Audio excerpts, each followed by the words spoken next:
San Francisco Mayor Gavin Newsom is breaking his silence tonight. It was nearly a month ago that he dropped out of the governor's race.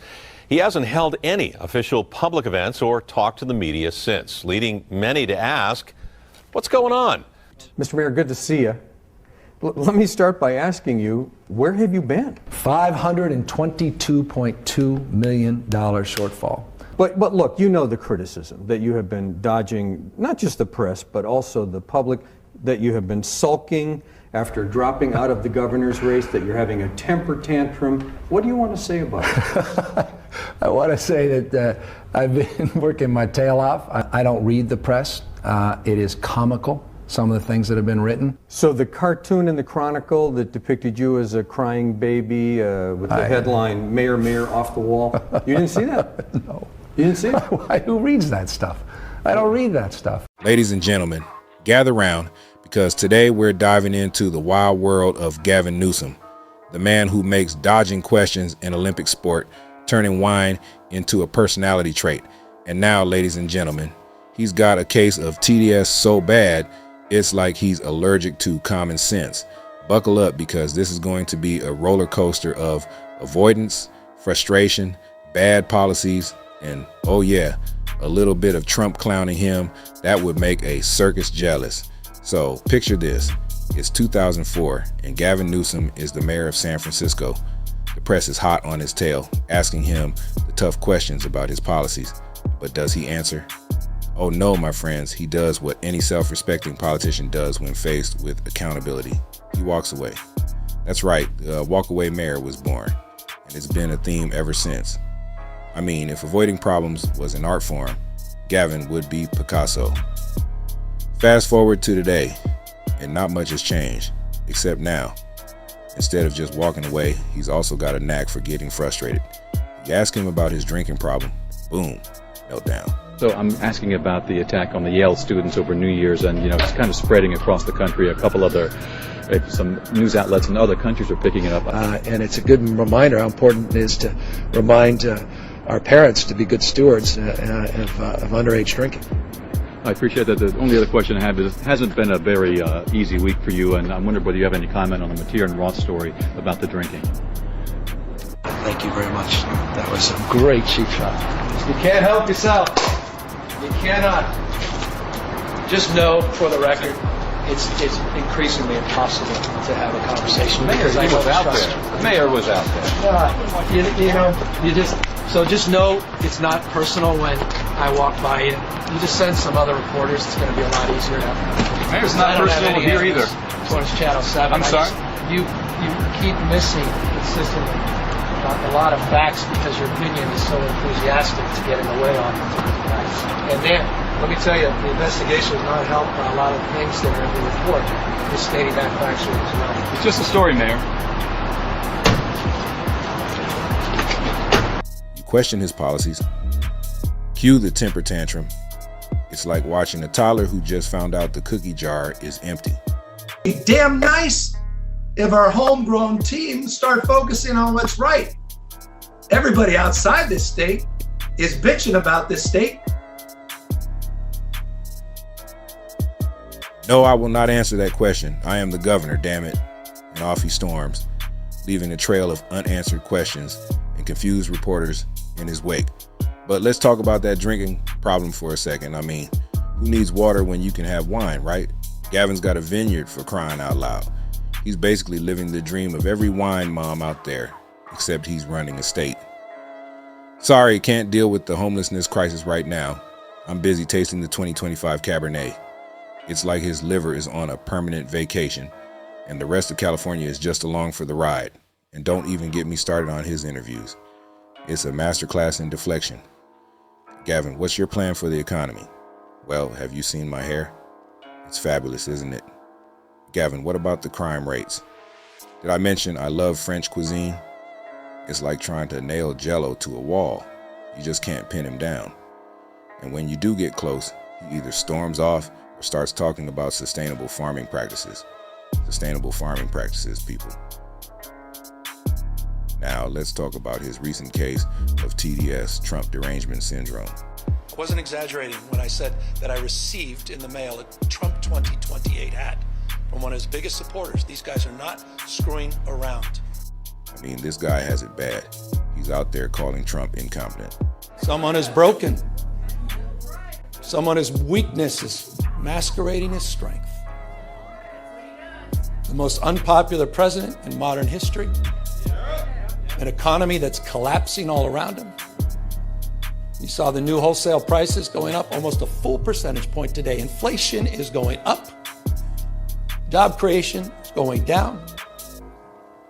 He's trying to rewrite history, Smithsonian, censoring historical facts. And in the spirit of what Adam Schiff said, he's trying to put America in reverse on voting rights, civil rights, LGBTQ rights, on women's rights. He wants to bring us back to a pre-1960s world. That's what this is all about. But let's be real, Gavin, the pot's calling the kettle black here. Trump's out there making America great again, and Gavin's over here making California a case study in what not to do. His policies, oh, they're a disaster. Gas tax is so high, you need a second mortgage to fill up your tank. Crime rate spiking like it's going out of style. And don't even get me started on the election integrity issues. Reducing polling centers, duplicate ballots, refusing to clean voter rolls. It's like he's trying to win the How to Ruin Democracy award. Big violators is California, where millions of ballots remain uncounted.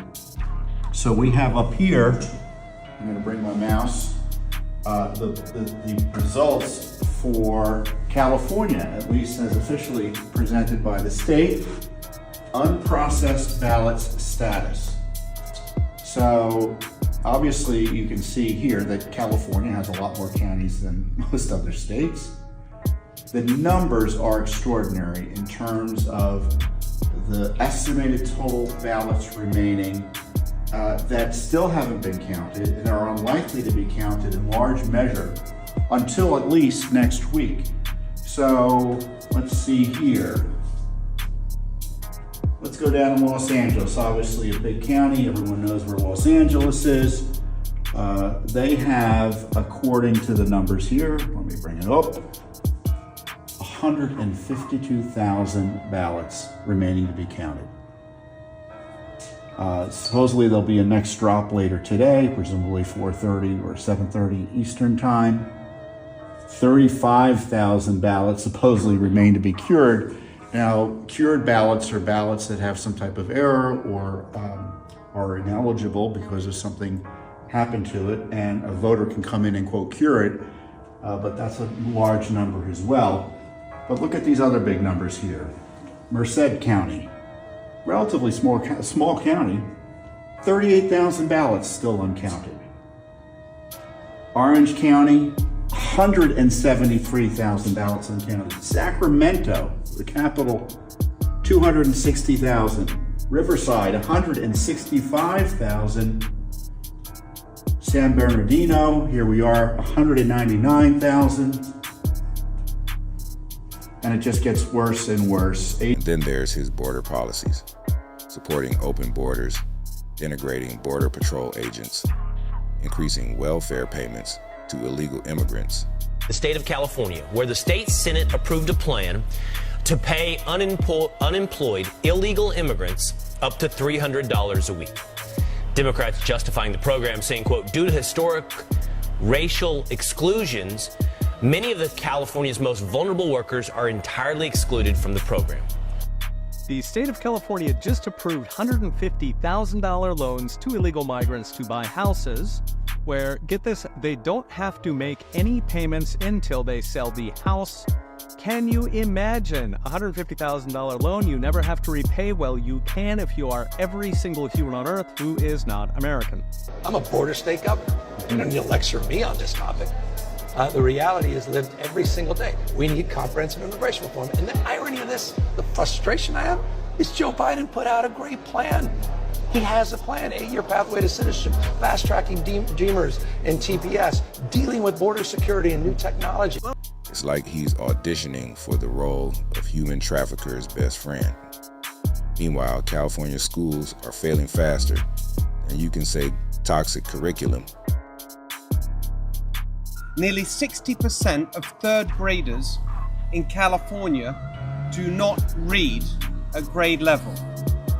Third grade reading is widely recognized as the foundation of future opportunity. If you're not reading by third grade, you're 4 times as likely to drop out of high school. 60% nearly of California students at third grade are not reading properly. Over 70% of black and low-income students at third grade are not reading properly. That is the record of the California Department of Education and the public school system of California after 15 years of Democrat one-party rule. This whole system controlled by the teacher unions. It is an absolutely Gavin's too busy catastrophic tweeting failure. about Trump to notice. Speaking of Trump, Gavin's got a new hobby, clowning the former president. He's out there calling Trump Donald Take-O Trump, shorthand for Trump always chickens out. He's editing Trump's rants into Star Wars villain voiceovers, comparing Trump's advisor Stephen Miller to Lord Voldemort. It's like Gavin's trying to be the meme king, but let's be honest, Trump's the original meme lord. Is incompetent. You know, Gavin, I know Gavin very well. He's an incompetent guy with a good line of bullshit, and he doesn't get the job done. In Los Angeles, the governor of California, the mayor of Los Angeles, they're incompetent, and they paid troublemakers, agitators, and insurrectionists. They're engaged in this willful attempt to nullify federal law and aid the occupation of the city by criminal invaders. That's what it is. Gavin's just a wannabe, and his attempts at humor are about as funny as a root canal. So here we are in 2025, and Gavin Newsom is still the king of walking away from problems. Whether it's a press conference, a policy debate, or a personal question about his drinking habits, he's got one speed: exit stage left. And you know what? Maybe that's his secret. Maybe the key to political success is just never sticking around long enough to be held accountable. Who needs answers when you can have a dramatic exit? So, to Gavin Newsom, I say this: keep walking, my friend. Keep walking away from those problems, those questions, and those pesky reporters. Because as long as you're out there avoiding and evading, you've got a fan in me. After all, who doesn't love a good show? The walkaway governor, the frustration king, the wine whisperer, and now the TDS poster child. Cheers to that. Or should I say, here's to hoping you stick around long enough to answer a question next time. Thanks for watching, folks. Don't forget to like, subscribe, and remember, if life gives you lemons, just walk away. Gavin Newsom style.